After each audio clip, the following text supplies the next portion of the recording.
सर्वप्रथम सर्वांना श्री स्वामी समर्थ. स्वामी महाराजांच्या कृपेने तुमच्या सर्व चांगल्या इच्छा पूर्ण होत ही स्वामींचरणी प्रार्थना करते आणि आजच्या व्हिडिओला सुरुवात करते. 17 ऑक्टोबर 2025 शुक्रवार दिवशी वसू बारस आणि रमा एकादशी एकत्र आल्याने अगदी सुवर्ण दिवस आहे, सोन्यासारखा दिवस आहे. लक्ष्मी नारायणांची सेवा पूजा करण्यासाठी आणि गोमातेची सेवा पूजा करण्यासाठी अतिशय शुभ दिवस आहे. दिवाळीचा पहिला दिवा याच दिवसापासून आपल्या अंगणी लागत असतो. आपल्या देवघरात पहिला दिवा दिवाळीचा याच दिवसापासून लागत असतो.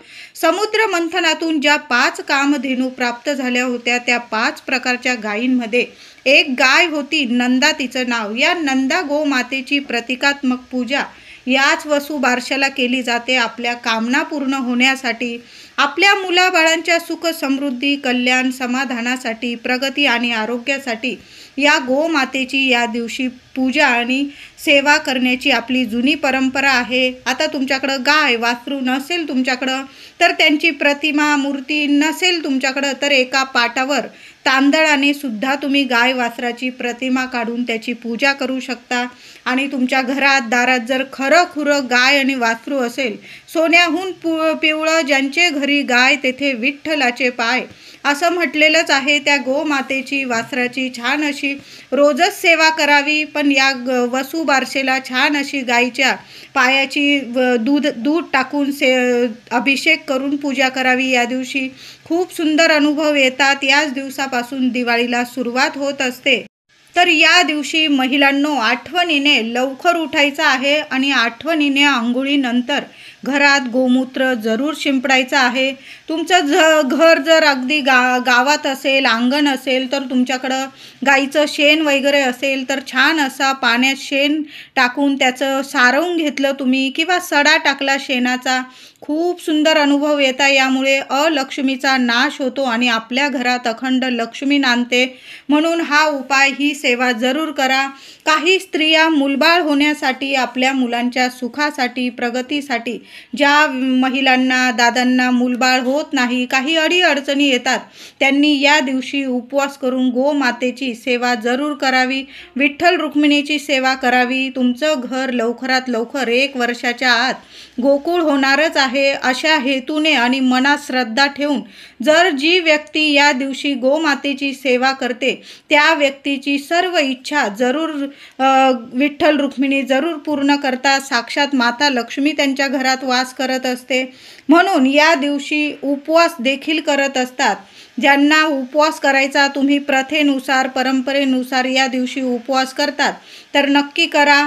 तो उपवास दिवसभर करायचा आहे. संध्याकाळी बाजरीची किंवा ज्वारीची भाकरी करायची, करडईची भाजी किंवा गवारीची भाजी खाऊन आधी देवांना नैवेद्य दाखवावा आणि मग ती भाजी भाकर खाऊन हा उपवास सोडला जातो. या दिवशी मूग किंवा गव्हाचे पदार्थ उपवास करणाऱ्या व्यक्तीने, ज्या स्त्रिया उपवास करतात त्या स्त्रियांनी मूग आणि गहू अजिबात आहारात घेऊ नका उपवास सोडताना, तर अजिबात नाही.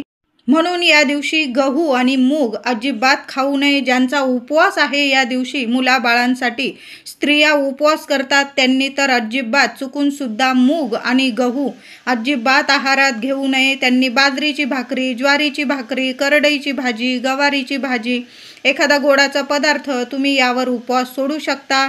या दिवशी समस्त गायींना म्हशींना ओवाळून पूजा केली जाते. म्हणूनच म्हटलं आहे, दिन दिवाळी गाई म्हशी ओवाळी. वसू म्हणजे प्रकाश, सूर्य, वसू म्हणजे गाय, सू म्हणजे लक्ष्मी, वसू म्हणजे धनधान्य, वसू म्हणजे प्रत्येक माता भगिनी. गाई गुरांबद्दल कृतज्ञता व्यक्त करण्याचाच हा दिवस असतो. आपण अश्विन कृष्ण द्वादशीलाच याच दिवशी वसू बारस गोद्वादशी या नावाने म्हणून सुद्धा ओळखला जातो हा दिवस. आणि हा दिवस आपण वसू बारस म्हणून सुद्धा साजरा करत असतो. दिवाळीचा पहिला दिवा याच दिवसापासून आपल्या घरात, प्रत्येकाच्या घरात अंगणात लागतो. आपल्या घरात दिवाळीच्या शुभ पर्वावर लक्ष्मी मातेचे आगमन व्हावे ह्या हेतूने वसू बारसेचे पूजन केले जाते आणि आपल्या लेकरा बाळांना कायम एक रक्षण कवच मिळावं, त्यांची दिवस रात्र प्रगती व्हावी. ज्यांना संतान प्राप्ती हवी आहे त्यांनी सुद्धा हा दिवस अगदी आनंदाने साजरा करावा. या दिवसापासूनच अभ्यंग स्नानाला खरी सुरुवात होते. दिवाळीचं अभ्यंग स्नान याच दिवसापासून सुरू होत असतं. मुलांना आंघोळ घालते आई, म्हणजे उटणं वगैरे लावून याच दिवसापासून काही घरांमध्ये उटणं लावून अभ्यंग स्नान लेकरा बाळांना घातलं जातं आणि वसुबारसेचा दिवस अगदी आनंदाने गोमातेची सेवा करून आनंदाने साजरा केला जातो. तर या दिवशी म्हणजे या वर्षी वसुबारशाला बऱ्याच वर्षी रमा एकादशी आणि वसुबारस हे एकाच दिवशी येत असतं. तर या वर्षी सुद्धा 17 ऑक्टोबर 2025 शुक्रवार दिवशी रमा एकादशी आणि वसुबारस एकत्र आल्याने महिला, दादा आणि लहान लेकरं सर्वांनी आंघोळीच्या पाण्यात चिमूटभर हळद टाकायची आहे. हळद टाकूनच आंघोळ करा. ज्यांना अपत्य प्राप्ती नाही आणि अपत्य प्राप्ती असणारे अशा सर्व व्यक्तींनी या दिवशी वसुबारसेला संध्याकाळी व्रत पूजा करायची आहे. जास्त करून आपण महिला हे व्रत आपल्या लेकरा बाळांच्या सुखासाठी करत असतो, पूजा देखील करत असतो. तुम्ही आधी कधीच पूजा केली नसेल आणि या वर्षी तुम्ही गाय वासराची सेवा करत आहात, पूजा करत आहात, खूप सोन्यासारखा अनुभव येईल. महिलांनो, गाय वासराची मूर्ती नसेल तर या दिवशी घेऊन यायची आहे आणि आपल्या देवघरात स्थापन करायचे आहे आणि दरवर्षी त्या मूर्तीची छान अशी पूजा करा. रोजच मूर्तीची पूजा करा, पण वसुबारसेला गोमातेला गाईच्या दुधाने अभिषेक घालून छान अशी पूजा करायची आहे. वसुबारशाचा उपवास दिवसभर करून रात्री सोडायचा असतो. ज्यांना अपत्य प्राप्तीसाठी हे व्रत करायचे आहे आणि जे झालेल्या अपत्यांच्या सुखासाठी हे व्रत करत आहे त्यांनी वसुबारस ते कार्तिक पौर्णिमा या 17-18 दिवस रोज एक उपाय करायचा आहे. तुळशीच्या मुळाशी रोज चमचाभर गाईचं दूध अर्पण करायचं आहे. महिलांनो, करून तर बघा, वाईट तर काही होणार नाही. चांगल्याच तुमच्या घरात शुभ गोष्टी घडायला लागणार आहे. ज्यांना अपत्य प्राप्ती नाही आणि ज्यांना अपत्य प्राप्ती आहे म्हणजे ज्यांना मुलं बाळं आहे त्यांच्या सुख कल्याणासाठी, त्यांच्या प्रगतीसाठी प्रत्येक दिवशी म्हणजे वसुबारस ते कार्तिक पौर्णिमेपर्यंत या 17-18 दिवस रोज तुळशीची पूजा करायची आणि तुळशीच्या मुळाशी एक चमचाभर गाईचं दूध अर्पण करायचं. रोज तुळशीला स्वच्छ पाणी अर्पण करायचं.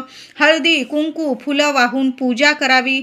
ओम ह्रीं क्लीं ए वृंदावने स्वाहा, ओम ह्रीं क्लीं ऐं वृंदावने स्वाहा हा तुळशीचा मंत्र तुम्हाला किमान 11 वेळा म्हणायचा आहे.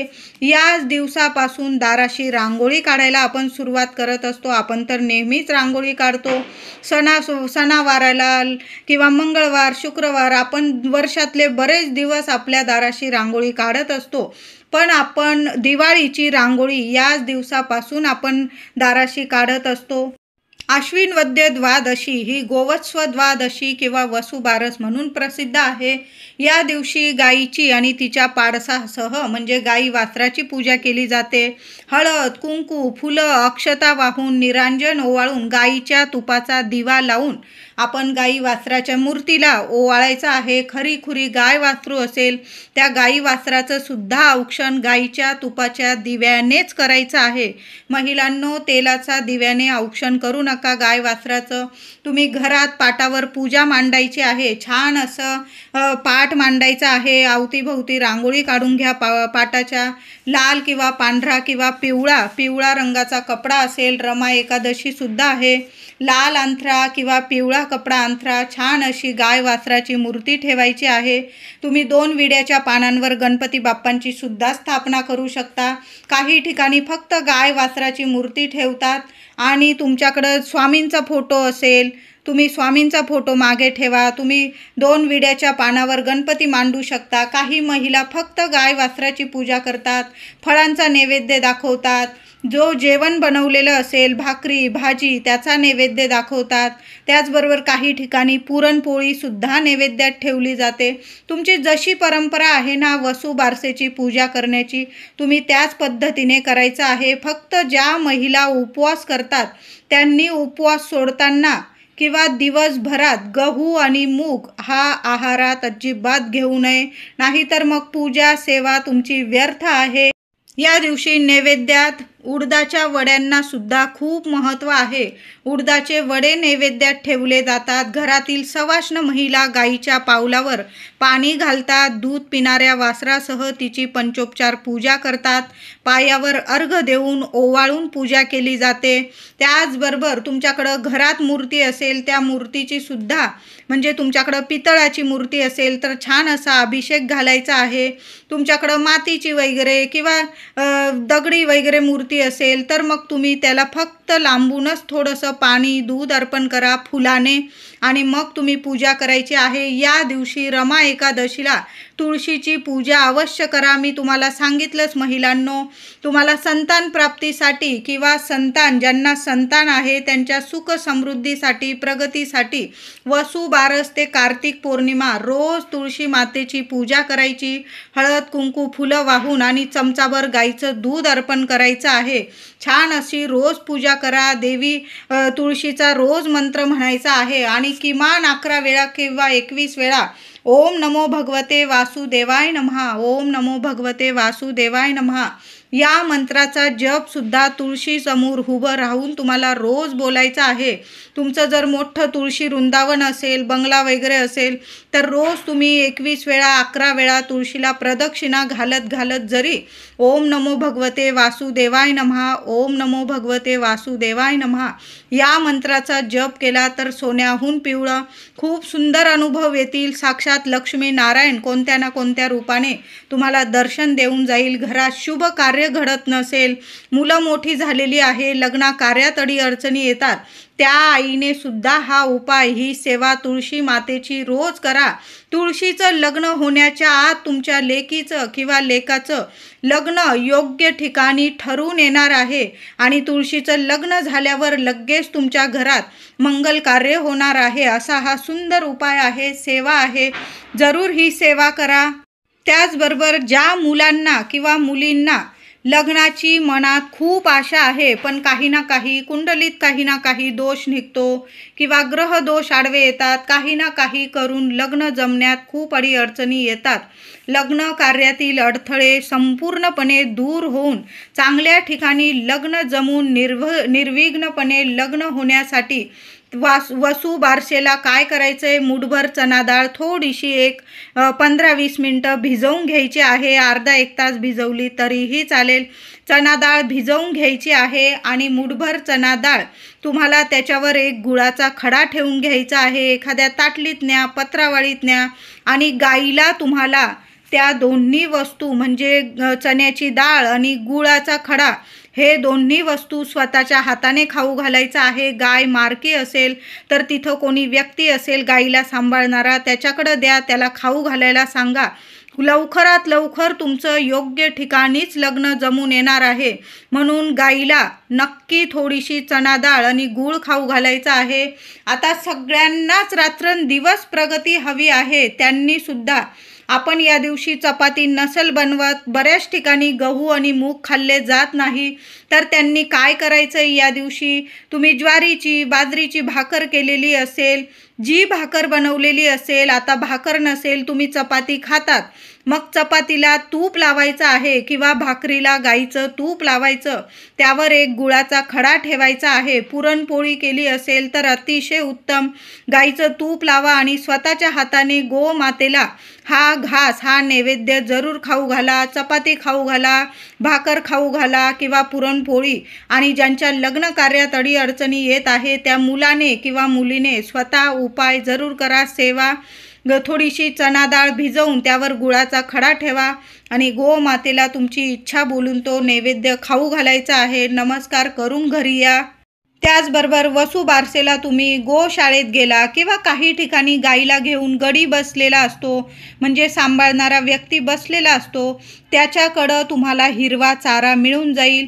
त्याच्याकडून 11 रुपयाचा किंवा 21 रुपयाचा जशी आपण ब्राह्मणाला वगैरे दक्षिणा देतो त्या स्वरूपात त्याला पैसे द्यायचे आहे तुम्हाला। लक्ष्मी तुमच्याकडे खेचून येईल अशी ही सुंदर सेवा आहे। 11 रुपये, तुम्ही 10 रुपयाचा चारा घेत असाल 1 रुपये वाढवून द्या। 20 रुपयाचा घेत असाल 1 रुपये वाढवून द्या. 11 रुपये किंवा 21 रुपये जास्त दान करायचं असेल अतिशय उत्तम, पण 1 रुपये जास्तीचा ठेवा. खूप शुभ परिणाम तुम्हाला तुमच्या आयुष्यात दिसून येणार आहे. 11 रुपयाचा, 21 रुपयाचा किंवा जास्तीत जास्त रुपयाचा हिरवा चारा गाईला खाऊ घालायचा आहे. तुम्हाला हिरव्या चाऱ्याची पेंडी मिळून जाईल, सहज मिळून जाईल. सकाळी खाऊ घाला, संध्याकाळी खाऊ घाला, नियम नाही. पण हिरवा चारा 11 रुपयाचा, 21 रुपयाचा खाऊ घालायचा आहे. यामुळे 7 जन्मांचं पुण्य आपल्याला मिळतं आणि घरातून 7 जन्मांची गरिबी, दारिद्र्य निघून जातं. महिलांनो, दादांनो, सेवा नक्की करा. घरातून नसेल नेलेली चपाती किंवा नसेल नेलेलं काही तुम्ही अन्न गाईसाठी, तर तिथं हिरवा चारा तुम्हाला मिळून जाईल. 11 रुपयाचा, 21 रुपयाचा घ्या आणि गाईला खाऊ घाला, नमस्कार करा आणि मग घरी यायचं आहे तुम्हाला. या दिवशी गोमातेची सेवा करून, दर्शन करून गाईच्या पायाखालची चिमूटभर माती घरी घेऊन यायची आहे. थोडासा रुमाल, कागद बरोबर घेऊन जा. महिलांनो, दादांनो, गाईच्या पायाजवळची, पायाखालची थोडीशी माती बरोबर घेऊन यायचं आहे. आणि जेव्हा आपण अंगणात रांगोळीसाठी अंगण सारवतो गेरुने वगैरे, त्यात थोडीशी ती माती मिक्स करायची आहे. आणि बाकीची माती तुम्ही थोडीशी माती एखाद्या पुडीत वाळून तुमच्या तिजोरीत ठेवू शकता. थोडीशी माती आपल्या तुळशीच्या वृंदावनात टाकायची आहे. अखंड लक्ष्मीचा कायम तुमच्या घरात वास राहील. सुख समृद्धी येईल, मुलाबाळांची प्रगती होईल. खूप सुंदर ही सेवा आहे. गाईची माती, पायाखालची माती जरूर घेऊन या. वसू बारसेची पूजा आपण संध्याकाळीच करत असतो, तर संध्याकाळी 6 वाजेपासून 6-6:30 वाजेपासून तुम्ही पूजेला सुरुवात करू शकता. ते संध्याकाळी 7:30, थोडा उशीर झाला माझ्या महिलांना, तर 8 वाजेच्या आत आपल्या घरात वसू बारसेची म्हणजे गोमाता तिच्या बछड्यासह तुमच्याकडं मूर्ती असेल, छान अशी पूजा करायची आहे. नैवेद्य दाखवा. ते लहान लेकरं असतील तुमच्या घरात, तो प्रसाद म्हणून वाटला तुम्ही, अतिशय उत्तम. वसू बारसेला पंचगव्याला खूप महत्त्व आहे. पंचगव्य म्हणजे गाईपासून मिळणाऱ्या 5 वस्तू, त्यात गाईचे दूध, तूप, दही, शेण, गोमूत्र. पंचगव्याने या दिवशी आंघोळसुद्धा करतात. मी तुम्हाला सांगितलं की वसुबारस आणि रमा एकादशीच्या दिवशी हळद टाकून आंघोळ करा. त्याचबरोबर या वस्तूसुद्धा तुम्ही आंघोळीच्या पाण्यात जरूर टाका. तुम्हाला जर टाकायच्या असतील आणि नसेल टाकायचं, थोडंसं गोमूत्र टाका आणि हळद टाकून आंघोळ करा. तुम्ही लहान लेकरांना आंघोळ घालतात तर दूध, दही, तूप, शेण नसेल थोडंसं गोमूत्र पाण्यात टाका, चिमूटभर हळद टाका. पंचगव्याने अभ्यंग स्नान केल्याचं आपल्याला पुण्य फळ मिळणार आहे. यामुळे लक्ष्मी आपल्याकडे आकर्षित होते आणि आपल्याला प्रत्येक कामात यश, प्रगती मिळवून देत असते आणि आपली दिवाळी सोन्यासारखी बनवून टाकते देवी लक्ष्मी. म्हणून पंचगव्याने आंघोळ करणं या दिवशी खूप महत्त्वाचं आहे. त्याचबरोबर महिलांनो, गोमूत्र दारात जरूर शिंपडून द्या, संपूर्ण घरात शिंपडा. या दिवशी रमा एकादशी आहे. आठवणीने उंबरठ्यावर हळद आणि गोमूत्राचं लेपन जरूर करा. खूप सोनेरी अनुभव येतील. उद्या वसू बारसेची पूजा झाल्यानंतर संध्याकाळी महिलांनो, गाईची शेणी घ्यायची आहे. अगदी छोटासा गाईचा शेणीचा तुकडा जरी घेतला, मोठीच घ्यायची असं नाही. तुम्ही ज्या मातीच्या पंतीत किंवा कापूर जाळायचं तुमचं भांडं असेल, त्यात थोडीशी शेणी घ्यायची आहे तुम्हाला. त्यावर गाईचं 2-4 थेंब तुम्हाला त्यावर तूप टाकायचं आहे. छान असा कापूर जाळा. त्यावर 2-3 लवंग जाळायचे आहे. 5 जाळू शकता, 7-11 जेवढ्या जाळायच्या लवंग जाळू शकता. थोडासा गुळाचा खडा टाकायचा आहे. लोबान असेल, गुगल असेल, ज्या वस्तू आहे तुमच्याकडं धूप करण्याच्या त्या वस्तू टाकायच्या आहे. थोडीशी गुलाबाचे पाकळ्या असतील तुमच्याकडं सुकवलेल्या किंवा ताज्या गुलाबाच्या पाकळ्या असतील, किमान 2 गुलाबाच्या पाकळ्या टाका. उद्या शुक्रवार आहे. गाईच्या शेणीवर या वस्तू आवर्जून जाळा. संपूर्ण घरात कापूर धूप फिरवायचा आहे. आधी देवी आईला दाखवा, माता लक्ष्मीला. या धुपाने, या वासाने सुद्धा घरातलं वातावरण इतकं प्रसन्न होईल आणि आई लक्ष्मी तुमच्यावर कायम प्रसन्न राहील. अखंड लक्ष्मी नांदेल. लक्ष्मी पूजनाच्या आतच तुमच्या घरात स्थिर स्वरूपात, अखंड स्वरूपात आई लक्ष्मी नारायण तुमच्या घरात वास करणार आहे. 7 जन्मांचं दारिद्र्य, दुःख दूर करणारा हा उद्याचा दिवस आहे. गाईच्या शेणीवर धूप करणं खूप प्रभावी ठरत असतं. जे काही वास्तुदोष असतात, पितृदोष असतात, घरात ग्रहदोष असतील, मुलांना किंवा तुम्हाला संपूर्ण नष्ट होतात. आपली वास्तू नेहमी प्रसन्न होऊन आपल्याला भरभरून आशीर्वाद देत असते आणि अशा वास्तूत अखंड लक्ष्मी नांदते आणि या घरातल्या लेकरा बाळांची सर्वांची भरभरून प्रगती होते. तिथं आर्थिक प्रगती होते आणि सोन्यासारखे अनुभव येतात. या घरात शुभ मंगल कार्य घडून येतील. तुमच्या घरात म्हणजे सगळ्या काही शुभ गोष्टी घडायला लागतील. म्हणून उद्या कापूर सोबत गाईच्या शेणीवर कापूर आणि 2-3 लवंग, लोबान, गुगल, थोडासा गाईच्या शेणीवर थोडासा आधी गाईचं तूप जरूर टाकून घ्या. थोडीशी गाईच्या तुपात ती शेणी भिजवून घ्यायची आहे. 2-4 थेंब जरूर गाईचं तूप टाका. गुळाचा खडा टाका. गावरान गुळ असेल थोडासा बारीकसा खडा टाका. नात्यामध्ये दुरावा निर्माण झालेला असेल, घरात पती पत्नी असतील, मुलांमध्ये आईवडिलांमध्ये नात्यात दुरावा निर्माण झालेला असेल, कटुपणा आलेला असेल, तो सुद्धा निघून जाईल आणि नात्यात सर्व नात्यात पती पत्नीचंच नाही तर मुलं असतील, आई वडील, सासू सुना सर्वांच्या नात्यामध्ये प्रेम निर्माण होईल. असा हा सुंदर अनुभव देणारा हा उपाय आहे. जरूर करा महिलांनो. अगदी रात्रीच्या 9-10 वाजेपर्यंत केला ना तुम्ही, बाहेर गेलेला आहात शॉपिंग वगैरे करायला, घरी आल्यानंतर छान असा हा उपाय जरूर करा.